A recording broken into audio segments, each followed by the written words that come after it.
He's drinking plenty water coconut. Kaya ka look so good, miss.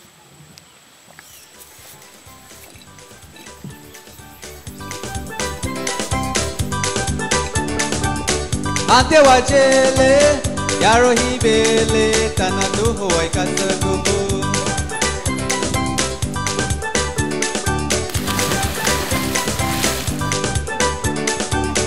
Ante wachele yaro hibele tanadu hoy kasagubu.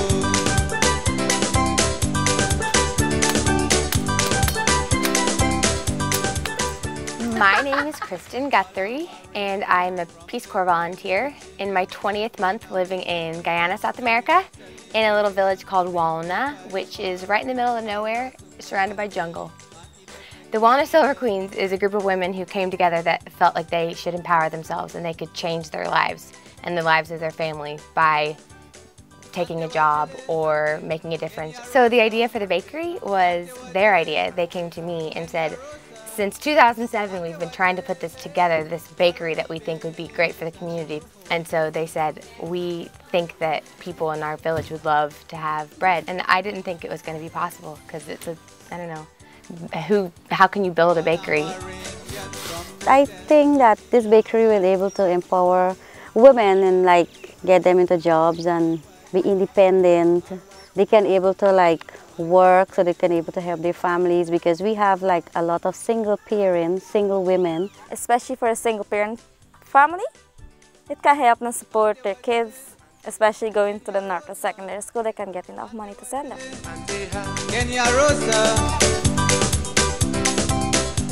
Making cassava bread about 15 years. I was very young, I was about 12 years. For the first step, we take this cassava bread. This is the root. Call this the root. Okay. And we scrape it like this. When you finish scraping it like this, we wash it. Then we go on the grater. And we grate like this. See? We take this and we put it like this. And fill it in here. And you finish, you put it here. Okay? Then you take this stick. This we use to push here. Then like this. And then you put it like this. And you sit here. What does that do when you sit there? You sit here, it's drying. Taking out the water from the cassava. What does the water have in it? It has starch. This we get from the cassava water. Okay. The starch. And that's the one that has the cyanide in it too, right? The bisons. This is spreading it on the pan. This is the hooper to keep the cassava round. Take this off. Then you take off some of this. Why do you take off that? To make it thin.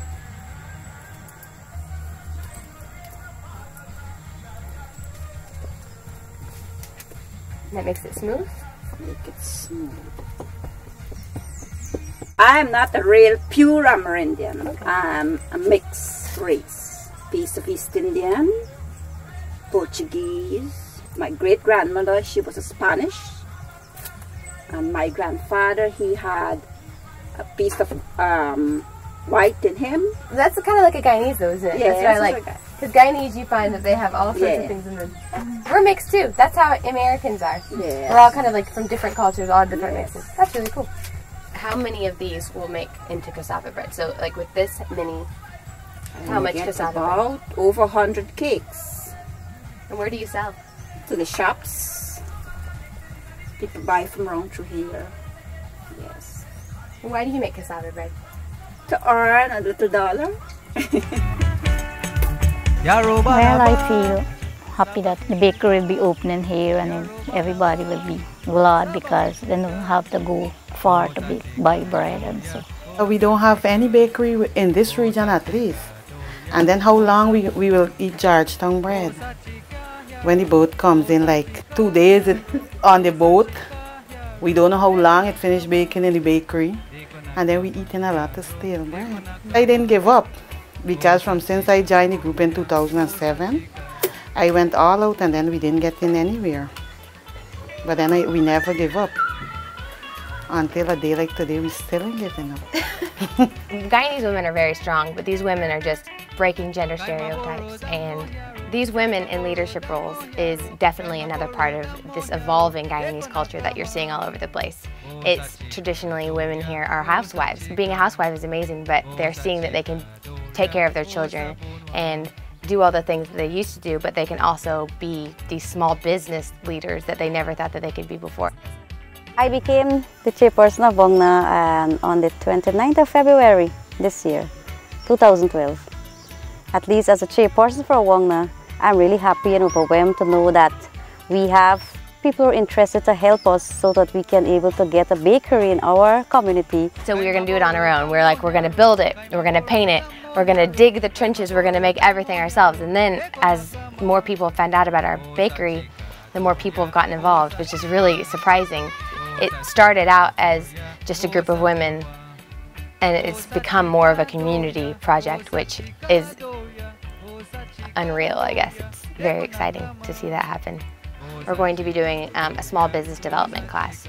Things like bookkeeping, accounting, management, leadership. Yeah, we're really excited to start the bakery, but we're really excited to start these classes. And by doing this, share skills with each other that we can develop each other together. When the bakery is finished, I'm glad if I could get a job.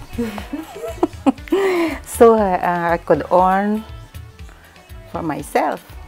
Or all of a sudden they stand a little taller and a little prouder. When I see them talking to people in the community about the bakery, like, yes, well, right over here we're going to start this bakery and I'm going to work at it.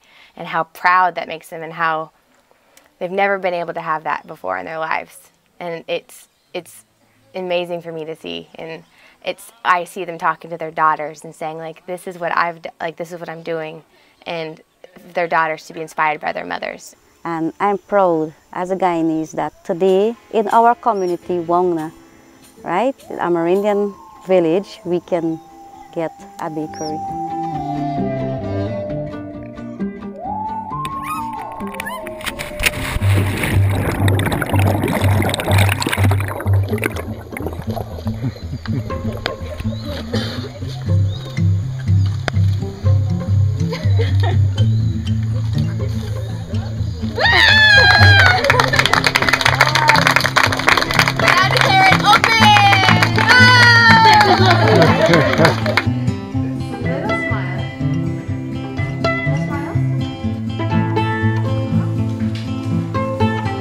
Tenuous at best was all he had to say when pressed about the rest of it, the world at it.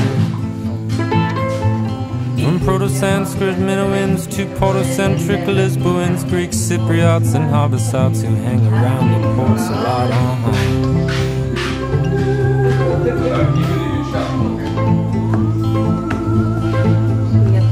Here's the thing, start getting weird, watching this man with scratched the beard to home. To the minds, the sharpen axes, brush up all of your other syntaxes. Now you spin. Love of hate, axes and axes, love of hate, axes and axes, oh. First it wanes and then it waxes.